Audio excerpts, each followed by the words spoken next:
Solidarietà al sindaco Maurizio Zordan, che ha ricevuto l'avviso di garanzia dalla Procura di Vicenza, che sta indagando sulla tragedia del ponte di Noria a Valdagno, dove il 17 aprile scorso hanno perso la vita 2 persone. Un atto dovuto che però ha fatto scattare immediatamente attestati di stima e fiducia da parte di politici e amministratori locali, a partire dal collega di Treviso, Mario Conte, nella veste di presidente veneto dell'ANCI. Che è un grido d'allarme che lanciamo a livello nazionale, perché noi non ci sottraiamo alle responsabilità, ma chiediamo semplicemente di avere gli strumenti per poter far fronte a queste responsabilità, e quindi chiediamo norme, strumenti normativi e risorse. Diversamente chiediamo che ci vengano anche tolte le responsabilità, perché se io non ho le risorse per asfaltare una strada, perché sono soggetto a tagli, non possono neanche caricarmi di responsabilità se un cittadino cade in una buca. Fare il sindaco oggi è particolarmente complesso e comporta degli oneri che sono assolutamente rilevanti e che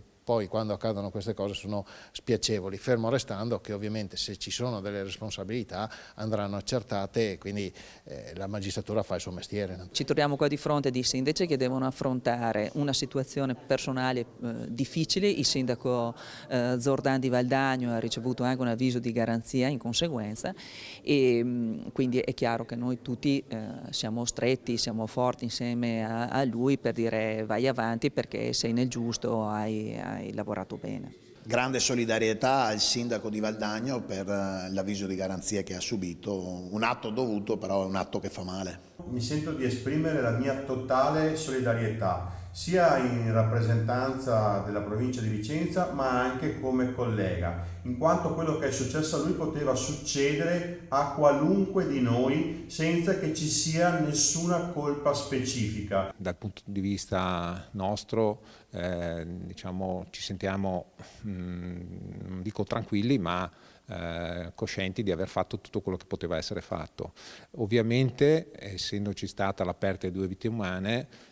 abbiamo messo a disposizione tutte le informazioni dell'autorità giudiziaria perché venga fatta chiarezza, perché lo dobbiamo a chi è deceduto e ai familiari di chi è deceduto e quindi ecco ci aspettiamo che il risultato sia chiaro insomma, da questa inchiesta.